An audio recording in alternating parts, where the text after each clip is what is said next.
Mummy, તમે ઉપરનો માળ કોને દેખાડવા લાવ્યા હતા આજે? કેમ તને કઈ વાંધો છે? અને તને ક્યાંથી ખબર પડી? કેમ હું તમે નો કયો તો મને નહીં ખબર પડે? તને તો ખબર પડી જ જાય ને બધી. હું જે નથી કહેતી એની તને ખબર પડી જાય. તો આ તો મેં કીધું જ તું એટલે તને ખબર પડે જ છે ને. હા, ઉપરનો રૂમ ભાડે દેવાની છું હું. અને તું તો સમજદાર છું, તને તો બધી ખબર પડી જ જાય છે ને. મમ્મી, તમને સારી રીતે ખબર છે કે ઉપરના માળે અમે બે રહીએ છીએ, તોય તમે ભાડે આપો છો? તમારું નહીં હાલે, બરોબર? કેમનું હાલે મારું? આ ઘર મારા નામે છે. હું જે મારી રીતે કરું ને એ હું કરી શકું છું. છોકરા કમાતા હોય અને છતાંય મા બાપે માગવું પડે તો એ તો શરમની વાત છે ને.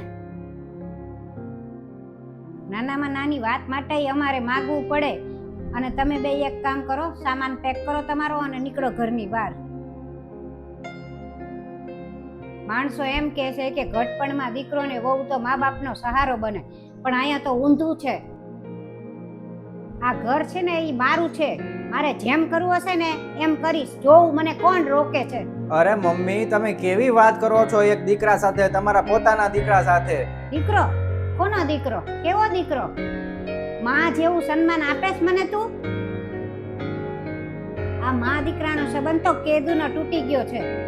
સંબંધ તૂટી ગયો છે? ક્યારે? એમ ભૂલી ગયો તું? ઓલા દિવસે. મનીષા, આ વાસી રોટલી મારાથી ખવાતી નથી. તો એમાં હું શું કરું?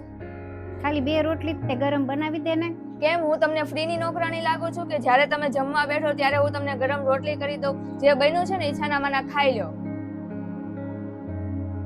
અને જેવું તમે વર્તન કરો છો ને તો એ પ્રમાણે તમને આવું ન દેવું જોઈએ ને. બહુ એવું હોય ને કે ગરમ રોટલી ખાવી છે તો હાથે બનાવીને ખાઈ લો.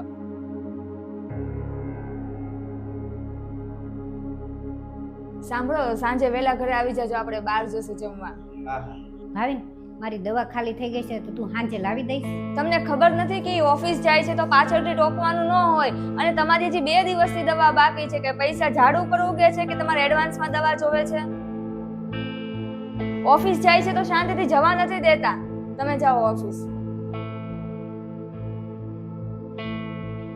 મમ્મી, અમને અમારી ભૂલ સમજાઈ ગઈ અને અમે ભૂલ સ્વીકારીએ છીએ અને એ ભૂલનો અમને પસ્તાવો થાય છે.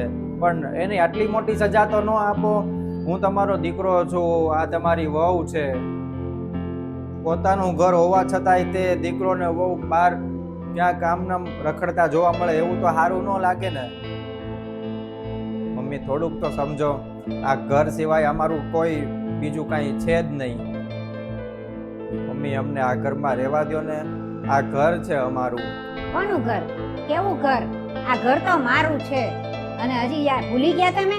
થોડા દિવસ પહેલા તો હું કાંઈક કહેતી હતી તો તમે કડવા દોડતા હતા. નીકળી ગઈ હવા? અરે મમ્મી, અમને માફ કરી દો ને, અમારાથી ભૂલ થઈ ગઈ. અને છોકરાઓથી તો ભૂલ થાય જ છે ને. અને મા બાપે તે છોકરાને તો ભૂલ માફ કરી જ દે છે. હવે માફી માંગવાનો કોઈ મતલબ નથી. તમારે જ્યાં જવું હોય ને ત્યાં જાઓ. 5 દિવસમાં મારે ઉપરનો રૂમ ખાલી જોવે, કારણ કે 5 દિવસ પછી જે ભાડે આપ્યું છે ને એ રહેવા આવવાના છે. મમ્મી, ભૂલ થઈ ગઈ અમારી. બીજી વાર હજી કહું છું કે ભૂલ થઈ ગઈ. કહેતા હોય તો પગે લાગીને માફી માંગી લો. પણ આવું શું કરો છો તમે? તો માં કહેવાય તો એટલી તો માફી આપી જ શકો ને. વાહ ભાઈ વાહ. હવે તને બધા સંબંધ યાદ આવવા માંડ્યા? જ્યારે તારી બહુ મારી યારે ખરાબ વર્તન કરતી હતી, જેમ તેમ બોલતી હતી, ત્યારે તું ક્યાં ગયો હતો? ત્યારે તો તારા મોઢે તાળા લાગી ગયા હતા. માણસો પોતાના દીકરાને એવી રીતે ઉછેરે છે અને એટલા માટે ઉછેરે સારી રીતે કે જ્યારે ઘરડા થઈએ ત્યારે એ આપણને ખાલી 2 રોટલી તો આપે ને. પણ અમારા નસીબમાં તો એ નથી. જ્યારે દવા લાવવાની હોય ત્યારે એમ કે પૈસા કાંઈ ઝાડુ પર ઉગેશ તો આ રોજ ઓનલાઈન મગાવે, રોજ પાર્સલ દેવા આવે છે ઓલા માણસો. ત્યારે તો કાંઈ પૈસા નથી વપરાતા તમારા. અને તમને શું ખબર હોય કે તમારા આવા વર્તનથી મને કેટલું દુઃખ થઈ ગયું હશે. પણ હવે હું મજબૂત થઈ ગઈ છું. હવે મને કાંઈ ફેર નથી પડતો. અને ઉપરનો રૂમ ભાડે આપ્યો ને એનું ભાડું 10,000 છે. તો મારે તો આરામથી થઈ જશે. મારે શું વાંધો? અને મારે કોઈને કેવું તો નહીં આ લાવી દે ઓલું લાવી દે. કાંઈ નહીં, પૈસા હોય ગમે એ લાવી દે મને. એટલે મારે હવે કાંઈ જરૂર નથી કોઈ. અને મેં જે નક્કી કર્યું છે ને એ બરાબર જ છે. હવે એમાં કાંઈ ફેરફાર નહીં થાય. એટલે તમારે જેમ કરવું હોય એમ કરો. પણ મમ્મી, પણ કાંઈ નહીં. જાઓ, તમે તમારો સામાન પેક કરો